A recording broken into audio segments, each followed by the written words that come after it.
نیت میں خلوص. اب نیت میں خلوص کیسا؟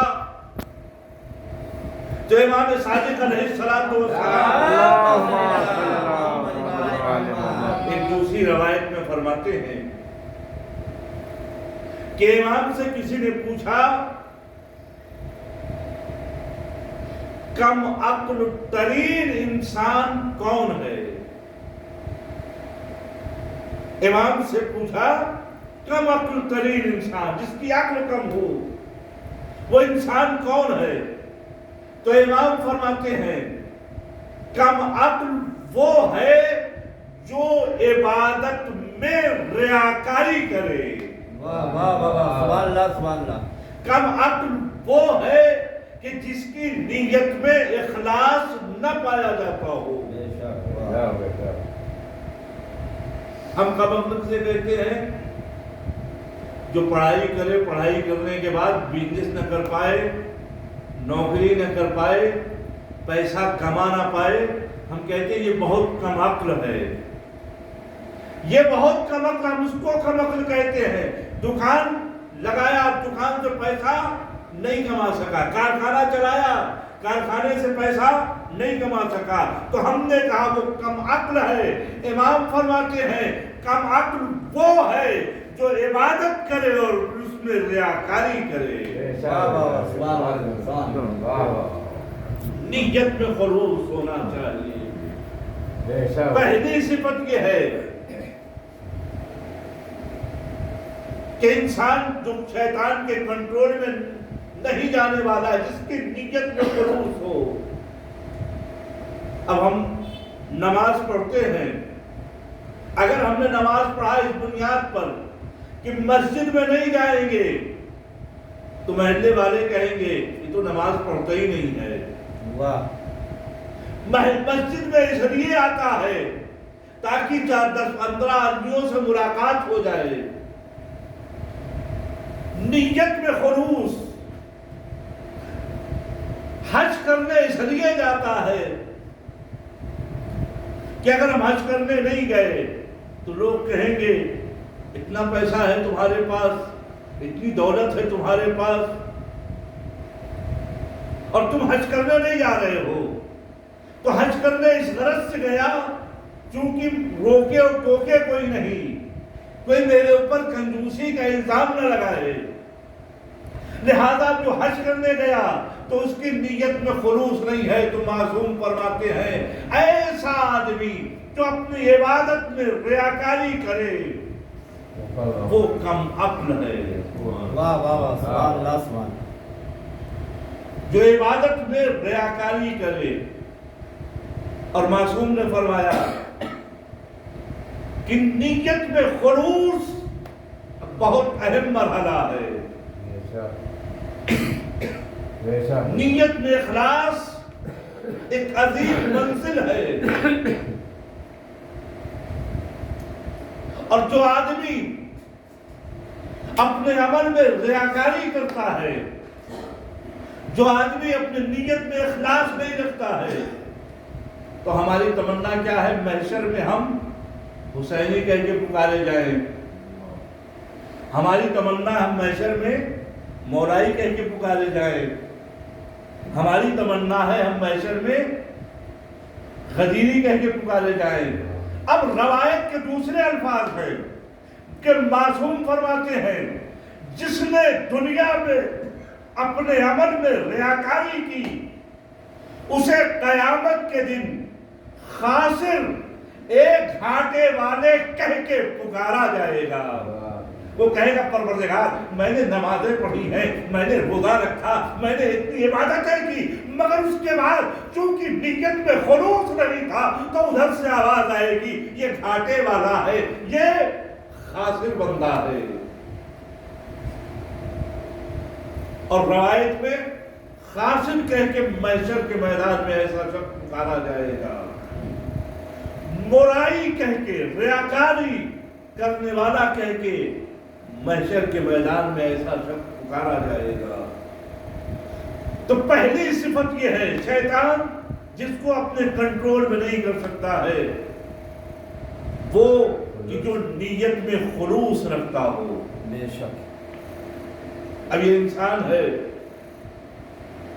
گھر سے باہر واتقل علیہ فی جمیع امورہ، اپنے کاموں پر اللہ کا توکل ہونا چاہیے. توکل کیسا؟ نیت میں خلوص اور اللہ پر توکل. ہمارے اور آپ کے 8ویں امام حضرت امام یہ فرماتے ہیں کہ جب صبح کو انسان گھر سے باہر نکلتا ہے تو جیسے ہی گھر سے باہر نکلتا ہے ایک طرف سے فرشتہ اس کے سامنے آتا ہے اور ایک طرف سے شیطان اس کے سامنے آتا ہے. جو اللہ والے ہوتے ہیں وہ شیطان کے قریب نہیں جاتے ہیں. اور اللہ والے کیسے ہوں گے جو شیطان کے قریب نہیں جائیں گے؟ ان کی نیت میں خلوص ہوگا، ان کو اللہ پر توکل کرتے ہوں گے. جب وہ گھر سے نکلیں گے تو ان کی نیت کا عالم یہ ہوگا، ان کے اللہ پہ توکل کا مرحلہ یہ ہوگا کہ وہ نکلتے ہی وقت یہ دعا پڑھیں گے، بسم اللہ آمنت باللہ وتوکلت علی اللہ سبحان اللہ والحمد للہ ولا الہ الا اللہ واللہ اکبر. وہ کہتا ہے نکلتے وقت نیت میں خلوص ہوتا ہے، اللہ پہ توکل ہوتا ہے تو سب سے پہلے مرحلے میں کہتا ہے کہ میں گھر سے نکل رہا ہوں تو میرے پروردگار تیرے نام سے نکل رہا ہوں، بسم اللہ آمنت باللہ تجھ پر ایمان لا کے نکل رہا ہوں، میں نے ایمان تجھ پر لایا ہوں، وتوکلت علی اللہ اے میرے پروردگار میں تجھ پر بھروسہ کر کے نکل رہا ہوں. اگر رزق کی ضرورت ہے تو تو رزاق ہے، اگر علم کی ضرورت ہے تو تو علیم و کریم ہے، اگر مہربانی اور رحم کی ضرورت ہے تو تو رحیم اور ستار ہے. وہ ماشاء اللہ. اور میرے پروردگار میں تیرا شکر ادا کرتا ہوں، ولا حول ولا قوت الا باللہ. اور اے میرے پروردگار اس یقین کے ساتھ نکل رہا ہوں، اس نیت کے ساتھ نکل رہا ہوں، اس توکل کے ساتھ نکل رہا ہوں کہ تجھ سے بڑھ کے کوئی طاقت نہیں ہے. واہ واہ سبحان اللہ. نعرہ حیدری یا علی. نعرہ صلوات. تو امام فرماتے ہیں ہمارے اور آپ کے 8ویں امام کے جب گھر سے باہر نکلا تو اس کے سامنے دونوں چیزیں آ گئی، شیطان بھی آیا اور فرشتہ بھی آیا. مگر جس نے نیت پہ خلوص اور اللہ پہ بھروسہ کرتے ہوئے اپنے کو ان فرشتے سے قریب کر لیا، اور اچھا دونوں ذاتیں آئی تھی، فرشتہ بھی آیا تھا اور شیطان بھی آیا تھا. بالکل ایسے ہی جب امام کے الفاظ جب جوان گھر سے باہر نکلتا ہے تو اس کے اچھے دوست بھی اس سے ملنے کے لیے آتے ہیں، اس کے برے دوست بھی اس سے ملنے کے لیے آتے ہیں. جو نیک بندے ہوتے ہیں، جو اچھے بچے ہوتے ہیں، وہ اپنے اچھے دوستوں کو اپنا لیتے ہیں، اور جو اچھے بچے نہیں ہوتے ہیں وہ برے دوستوں کے ساتھ جا کے مل جاتے ہیں. واہ واہ واہ. یہ انسان ہے، اچھائی بھی اس کے سامنے ہے، برائی بھی اس کے سامنے ہے. جو باکمال ہوتے ہیں ان کی صفت یہ ہے اچھائی کو لے لینا، اب اچھے دوستوں کا انتخاب کر لیتے ہیں. ایسے ہی آج ہمارے سماج اور سوسائٹی میں اس کو انٹرنیٹ سمجھ لیجئے، موبائل سمجھ لیجئے، بڑی اچھی چیز کا نام ہے مگر اس میں برائی بھی پائی جاتی ہے. اگر ہم نے اس سے اچھائی کو صرف لے لیا تو کمال تک پہنچ جائیں گے، اگر ہم نے برائی کو لے لیا تو شیطان صفت بنتے چلے جائیں. امام کے یہ الفاظ کو اس طریقے سے اگر ہم سمجھیں کہ دونوں چیزیں ہمارے لیے فراہم تھی، کہ جیسے شیطان اور فرشتہ دونوں ہمارے سامنے آیا تھا، یہ چیز بھی ہمارے سامنے ہے، اور اس چیز سے ہم اپنے کو انسان بھی بنا سکتے ہیں. یہیں پر میں ایک جملہ روک کے گزارش کروں گا. جو صاحبان عرفان ہوتے ہیں، جو صاحبان کمال ہوتے ہیں، وہ اپنی زندگی میں کوئی نہ کوئی درس اخلاق، کوئی نہ کوئی حدیث. اب امام خمینی اتنے بڑے رہبر تھے دنیا کے عالمی اور مسلمانوں کے اور عالم تشیعوں کے، ان سے بڑا لیڈر اس حوالے سے کوئی گزرا نہیں.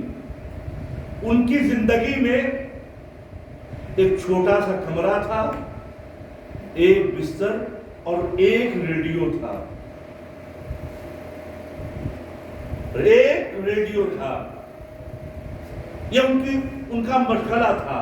جہاں قرآن کی تلاوت، جہاں سب چیزیں، وہاں ایک ریڈیو بھی تھا.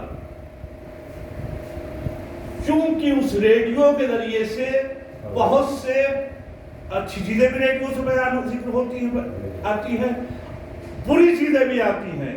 امام خمینی کا دستور تھا کہ اس ریڈیو کے ذریعے سے اچھی باتوں کو سنتے تھے. اتنا بڑا، اتنی مصروفیت کے باوجود ہم سب کا بھی وظیفہ ہے کہ ہم اپنے اس موبائل کے ذریعے سے کم از کم روزانہ ایک حدیث، 2-4 منٹ کا لیکچر، 2-4 منٹ کی تقریر، یہ ہمیں سننا چاہیے، تاکہ کم از کم یہ تمام چیزیں، اب ہم کو موقع نہیں ہے، ہمارے پاس ٹائم نہیں ہے، تو ہم اس کے ذریعے سے خود اپنی نصیحت کر سکتے ہیں. لہذا پہلی صفت یہ ہے کہ شیطان 5 چیزیں ایسی بیان یہ کر رہا ہوں، 5 چیزیں ایسی ہیں کہ جس میں یہ 5 چیزیں پائی جائیں گی وہ شیطان کے کنٹرول میں نہیں، باقی سارے انسان شیطان کے کنٹرول میں. پہلی چیز نیت میں خلوص اور اللہ پر توکل. اگر نیت میں خلوص نہیں ہے تو نتیجہ کیا ہے؟ قربانی کرنے کے لیے، جانور ذبح کرنے کے لیے شرط کیا ہے؟ اگر اس کو حلال بنانا ہے تو نیت ضروری ہے، ورنہ یہ حلال ہمارے لیے بن نہیں سکتا ہے. ذبح تو ہو جائے گا، کٹ تو جائے گا، مگر یہ ہمارے لیے ہو جائے گا مردار اگر قربتاً اللہ نہیں ہے. اگر قربتاً اللہ نہیں ہے تو یہ جو جانور ہمارے لیے حرام بننا تھا، یہی جانور ہمارے لیے حرام بن جائے گا. ہماری زندگی میں بھی اگر قربتاً اللہ نہیں ہے تو یہ قربتاً اللہ نہ ہونے سے کتنی چیزیں حرام میں چلے جائیں گے جس کا ہمیں احساس بھی نہیں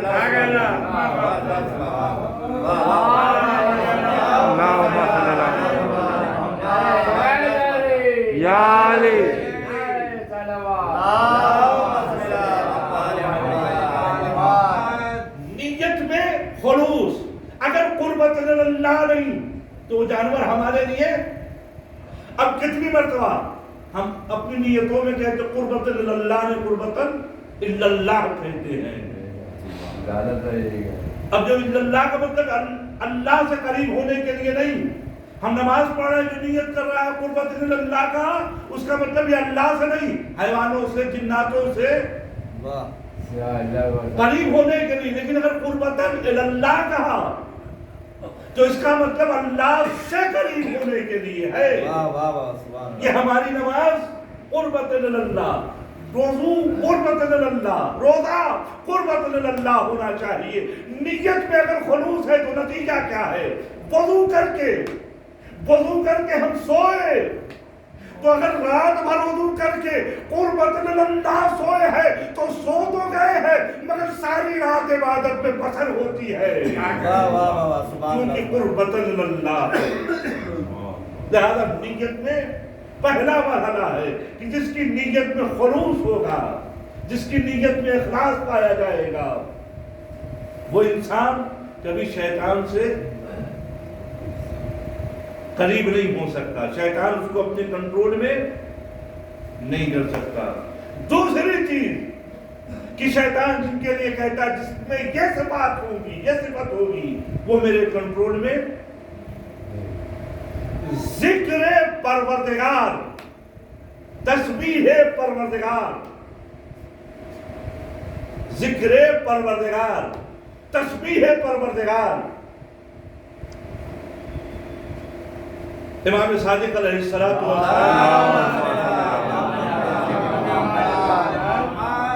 ایک شخص آتا ہے اور آنے کے بعد کہتا ہے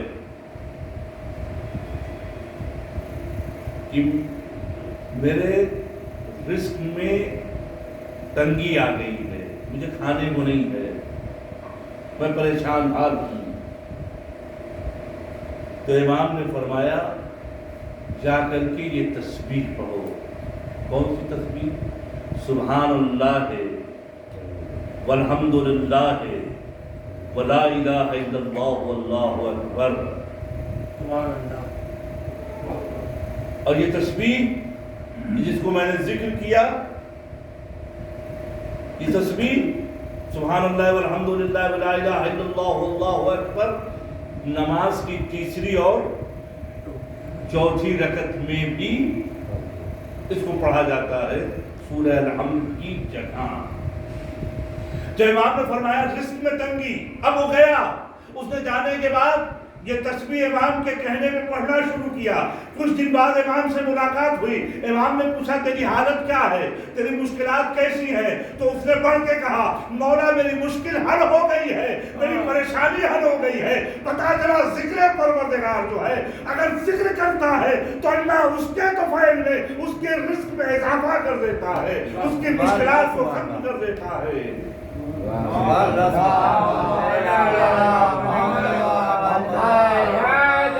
یا علی اور یہی وہ تسبیح ہے کہ جب جناب موسیٰ کوہ طور پر گئے تو جناب موسیٰ نے ذکر پروردگار اس تسبیح کے ذریعے سے کیا۔ اور پھر تاریخ میں ملتا ہے شیطان جناب عیسیٰ کے پاس آیا اور آنے کے بعد کہتا ہے کہ آپ خدا کی تبلیغ کر رہے ہیں، کیوں کر رہے ہیں؟ آپ خدا کی تبلیغ کیوں کر رہے ہیں؟ آپ تو خود ہی خدا ہیں، آپ تو مردوں کو زندہ کرتے ہیں۔ اب یہ روایت کے الفاظ ہیں، آپ مردوں کو زندہ کرتے ہیں،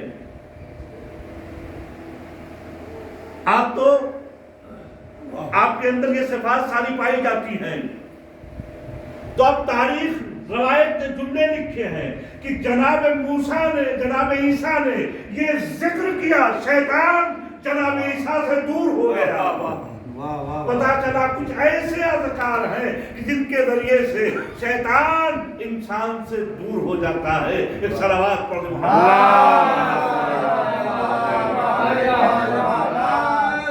ہمارے ذکر کا حال کیا ہے؟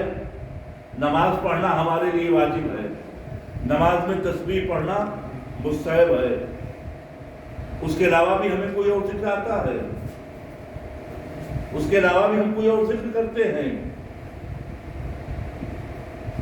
یہاں تک ملتا ہے کہ علماء عرفان جو تسبیح پڑھتے ہیں، ایک تسبیح روٹین اپنا بنایا ہوا ہے، ایک تسبیح یا علی کی، ایک تسبیح یا فاطمہ کی، ایک تسبیح یا حسن کی۔ اس طریقے سے ذکر پروردگار اور ذکر اولیاء الہی کرتے رہتے ہیں۔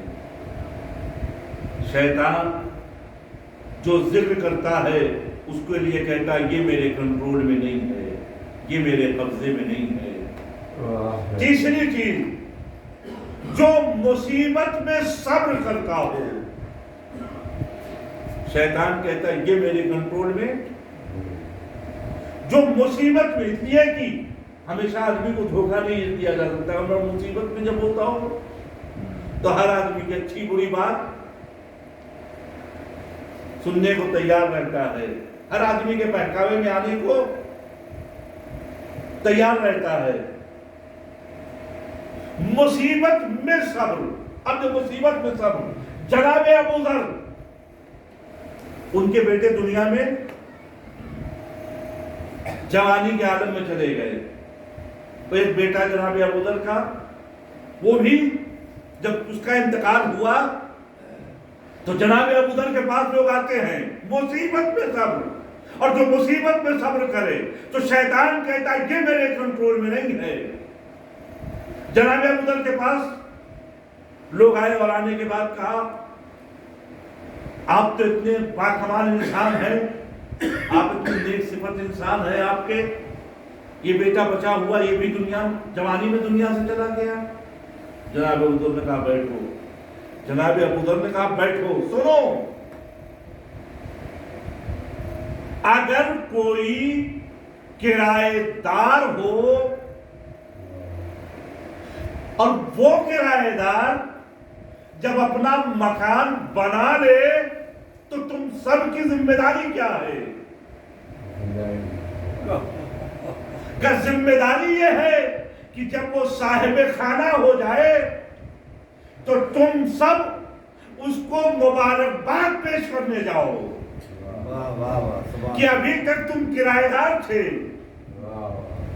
ابھی تک تم کرایہ دار تھے، اب صاحب خانہ ہو گئے ہو تو تمہارے کو ہم مبارکباد پیش کرنے کے لیے آئے ہیں۔ جناب ابوذر ان سے مخاطب ہو کے کہتے ہیں سنو، میرا بیٹا جب تک دنیا میں تھا اس وقت تک کرایہ دار تھا، اب دنیا سے چلا گیا ہے تو صاحب خانہ ہو گیا ہے۔ اللہم صلی اللہ علیہ وسلم یا علی۔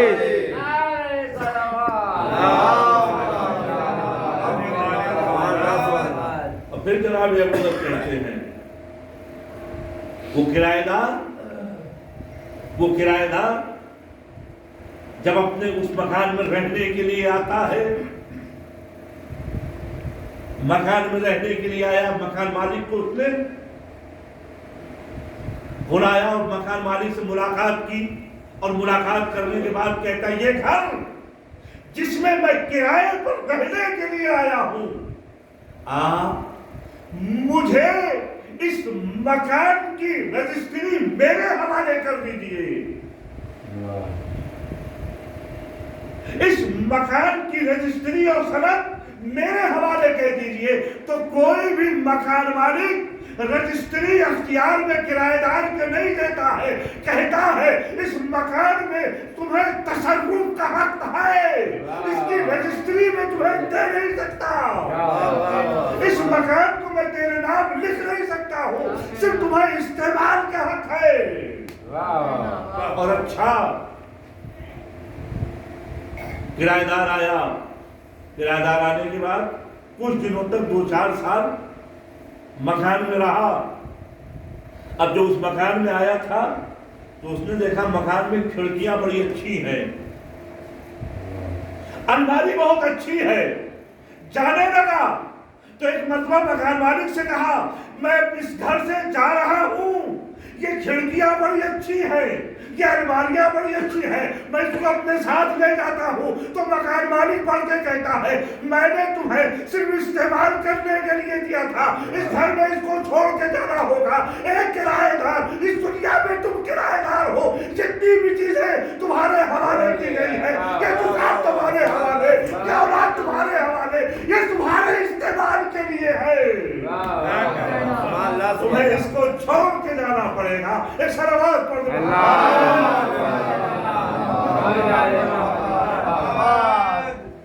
مصیبت میں صبر، شیطان کہتا ہے جو مصیبت میں صبر کرے میں اس کو اپنے کنٹرول میں نہیں کر سکتا ہوں۔ مصیبت میں صبر کی مثال یہ ہے، مصیبت میں صبر کی مثال یہ ہے کہ جب دربار یزید میں جناب زینب نے، یزید مخاطب تھا جب بیوی سے، تو پھر ایک مرتبہ یزید کہتا ہے کہ تمہیں ایسے اتنی اذیتیں ہوئی، تمہیں اتنی تکلیفیں ہوئی، تو بیوی نے مصیبت کے عالم میں جو صبر و شکر کیا ہے، یہی تو کہا ما رأیت الا جمیلا، میں نے اپنے پروردگار سے خوبصورتی کے علاوہ کچھ بھی نہیں دیکھا۔ اتنی الجھنیں ہیں، اتنی پریشانیاں ہیں، مصیبت میں صبر و شکر کا مرحلہ یہ ہے ما رأیت الا جمیلا، میں نے حسن کے علاوہ، اور ذرا سا کوئی الجھن آ جاتی ہے، ذرا سا کوئی پریشانی آ جاتی ہے، اپنے خدا کو، اپنے پروردگار کو بھلا دیتے ہیں، تعویذوں اور گھنٹوں کے چکروں میں چلے جاتے ہیں، مصیبت میں صبر، کچھ سمجھ میں نہیں آتا ہے، کچھ الجھنوں میں انسان، تو شیطان اس کو اپنے کنٹرول میں نہیں کر سکتا ہے جو مصیبت میں صبر کرتا ہو۔ چوتھی چیز شیطان جس کو اپنے کنٹرول میں نہیں کر سکتا، جو اپنے لیے انسان پسند کرتا ہو وہی دوسروں کے لیے بھی پسند کرتا ہو۔ یہ مرحلہ بہت سخت مرحلہ ہے۔ شیطان کہتا ہے ایسا آدمی جس آدمی میں صفت پائی جائے کہ جو اپنے لیے پسند کرتا ہے وہی دوسرے کے لیے بھی پسند کرتا ہو، یہ مرحلہ بہت اہم مرحلہ ہے، جس میں یہ صفت پائی جائے گی، بھرپور توجہ چاہتا ہوں، جس میں یہ صفت پائی جائے گی وہ انسان کبھی شیطان کے اختیار میں نہیں جا سکتا۔ اپنے لیے جو پسند وہی دوسروں کے لیے پسند۔ اب اپنے لیے ہم کیا پسند کرتے ہیں؟ ہم اپنے لیے کیا پسند کریں گے کہ چوراہے پہ کھڑے ہو کے لوگ ہمارے سلسلے میں باتیں کریں، غیبت کریں؟ کیا ہم پسند کریں گے؟ یہ ہم نہیں پسند کریں گے۔ کیا ہم پسند کریں گے کہ ہمارے لیے جھوٹ بولا جائے؟ کیا ہم پسند کریں گے ہمارے لیے ہمارے اوپر الزام لگائے جائیں؟ تو جب ہم اپنے لیے نہیں پسند کرتے ہیں تو ہمیں دوسرے کے لیے بھی پسند نہیں کرنا چاہیے۔ جب ایسا سماج ہو جائے گا تو شیطان ایسے لوگوں کو اپنے اختیار میں رکھ نہیں سکتا ہے۔ اس صلوات پڑھ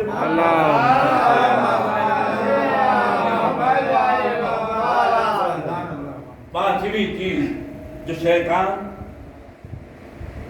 جن کو اپنے اختیار میں نہیں رکھ سکتا ہے، جو اللہ کی رضا پر راضی ہوں۔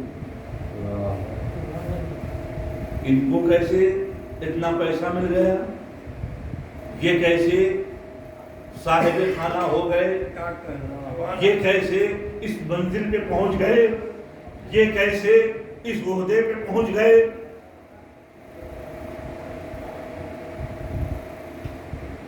جو اللہ کی رضا پر راضی ہوں۔ اور کچھ ایسی چیزیں ہیں کہ اللہ کچھ چیزوں کی بنیاد پر اس کے برے اعمال مٹا دیتا ہے اور اس کی اچھی چیزیں، اس کی جگہ پر اچھی چیزیں لکھ دی جاتی ہیں۔ یمحو اللہ، کہ اللہ اس کی کچھ چیزوں کو مٹا دیتا ہے۔ اب مٹانے کا راستہ کیا ہے؟ ہمیں اللہ سے کا صدقہ جس کے ذریعے سے تمہاری پریشانی مٹا دی جاتی ہے، تمہاری زندگی کو بڑھا دیا جاتا ہے، اس کی جگہ اچھی چیزیں لکھ دی جاتی ہیں، نیکیاں بھی جایا کرتا ہے۔ ایک صلوات پڑھ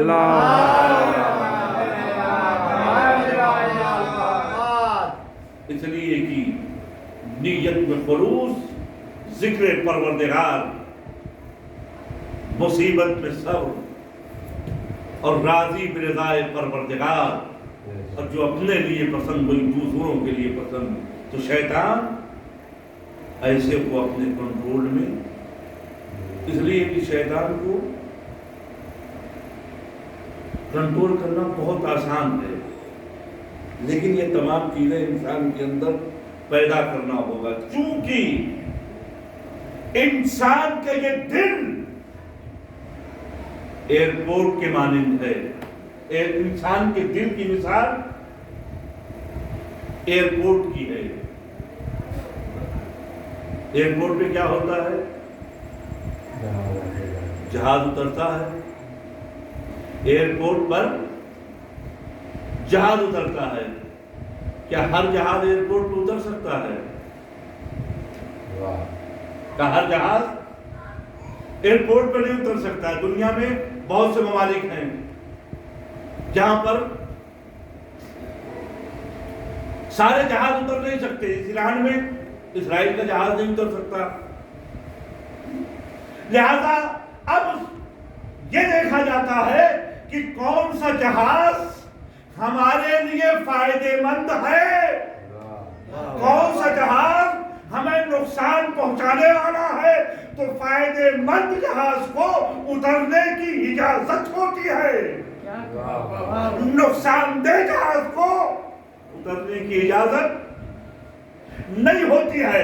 اب مسئلہ یہ ہے، یہ کیسے پتا چلے کہ کون سا جہاز ہمارے لیے ہمارے ایئرپورٹ پر پہنچ کے ہمیں فائدہ پہنچائے گا، کون سا جہاز ہمیں نقصان پہنچائے گا، یہ کیسے پتا چلے؟ تو کہا ایئرپورٹ پر راڈار لگا دیا جاتا ہے،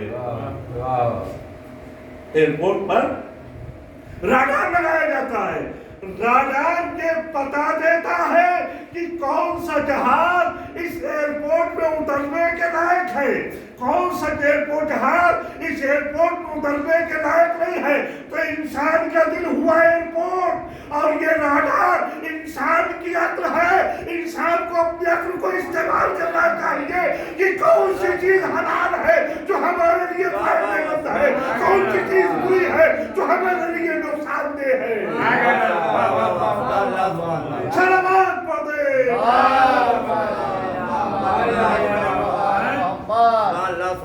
عزیزان گرامی، انسان کو اپنے عمل میں مرحلہ عمل، نیت کا مرحلہ اگر دکھاوا کیا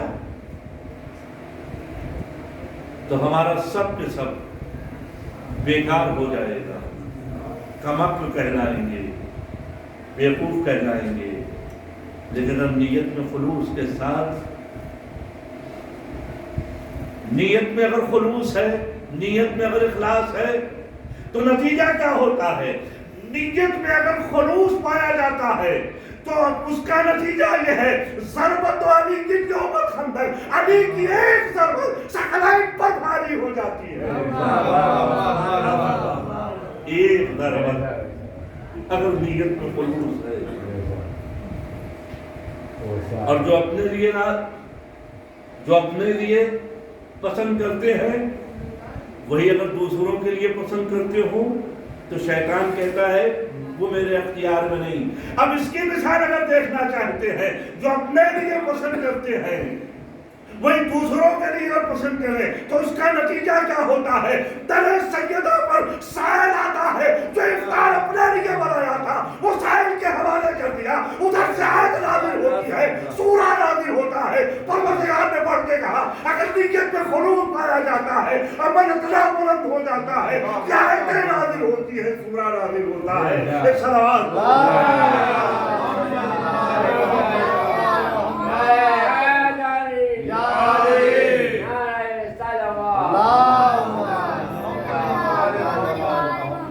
عزیزان گرامی، جس مرحوم کے رضا علی زیدی جن کے احسان ثواب اور جن کی برسی کی مناسبت سے مجلس ہے، مرحوم بھی نیت کی اور نیت میں خلوص پیدا کیا تو اس سرزمین تک پہنچ گئے جسے سرزمین وحی کہتے ہیں،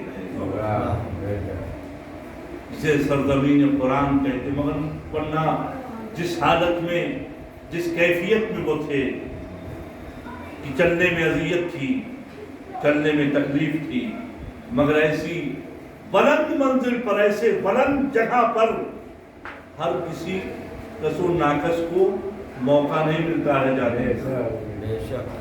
نیت میں اگر خلوص ہوتا ہے اور توفیق پروردگار ہوتی ہے تو ایسی جگہوں میں بلا دیا جاتا ہے۔ لہذا نیت میں وہ خلوص تھا، نیت میں اخلاص تھا کہ اس سرزمین تک پہنچے، اور اس کے کچھ ہی دنوں کے بعد اس دنیا سے رخصت ہو گئے، جن کے ایصال ثواب کے لیے یہ مجلس عزا منعقد ہوئی ہے، اس لیے کہ اس مجلس عزا کے ذریعے سے ان کو جو فیض پہنچنے والا ہے، جو ان کو راحت ملنے والی ہے، ذکر حسین انسان کو زندگی میں بھی سکون پہنچاتا ہے، ذکر حسین مرنے کے بعد بھی انسان کو سکون پہنچاتا ہے، اس لیے کہ حسین اس ذات کا نام ہے جس پر آل محمد نے گریہ کیا، جس پر اس لیے کہ حسین اتنا مظلوم تھے کہ کربلا کے میدان میں 3 دن کے بھوکے پیاسا جب سب شہید ہو گئے تو ایک مرتبہ در خیمہ پر آئے اور آنے کے بعد کہے زینب خدا حافظ، اے ام کلثوم خدا حافظ۔ آپ بیویوں کو رخصت کیا، بس جیسے ہی خیمے سے نکلے اور گھوڑے پہ سوار ہوئے، قدم مرتبہ گھوڑے کے آگے نہیں بڑھتے، ایک مرتبہ حسین نے کہا اے میرے بابا، اے بابا کے گھوڑے، اے میرے نانا کے گھوڑے، یہ میری آخری سواری ہے، اس کے بعد زحمت نہیں دوں گا۔ ایک مرتبہ گھوڑے نے سر کو نیچے جھکایا، پھر اوپر اٹھایا، حسین نے دیکھا تو کیا دیکھا، 4 سال کی ننھی سکینہ روز کے سموں سے لپٹی ہوئی، یہ گھوڑے کی سموں سے لپٹی ہوئی، یہ بیان کر رہی ہے اے میرے بابا کے گھوڑے، میرے بابا کو نہ لے جا، سکو سے جو نیا نہیں آیا۔ حسین گھوڑے سے اترے، سکینہ کو سینے پہ لٹایا، کہے بیٹی خدا حافظ۔ حسین مقتل میں آئے، کبھی میں مرے پہ حملہ، کبھی میں چلے پہ حملہ، ارے کب تک جنگ کرتے؟ آواز آئے حسین شجاعت کے جوہر دکھا چکے، بس صبر کے جوہر دکھاؤ، بس تلوار میں آپ نے رکھا، اب کسی نے ڈیلا مارا، کسی نے پتھر مارا، فاطمہ کا لاڈلا زمین کربلا پر شمر کا کت خنجر چلا، حسین کا گلا کٹا، فاطمہ کا نام زمین کربلا پر۔ واہ حسینا واہ مظلوما وسيعلم الذين ظلموا أي منقلب ينقلبون۔ بار الہ ہماری اس قلیل عبادت کو قبول فرما، آمین۔ بار الہ مرحوم کو جوار معصومین میں جگہ لائے، کہ گناہوں کی مغفرت فرما، آمین۔ بار الہ ہم میں جو پریشان ہیں ان کی پریشانیوں کو برطرف فرما، بار الہ ہم سب کو اس کے حلال کھانے اور کمانے کی توفیق عنایت فرما، رزق میں برکت عنایت فرما، قرض مقبوضین ادا فرما، بار الہ مقامات مقدسہ کی حفاظت فرما، ہم سب کو مقامات مقدسہ کی زیارت، بار الہ ہم جو بیمار ہمیں شفاء کامل عنایت فرما، بار الہ امام کے ظہور میں تاجیل فرما، ہم سب کو ان کی آوان و انصار میں شمار فرما۔ ربنا تقبل منا انک انت السمیع العلیم۔ اللہ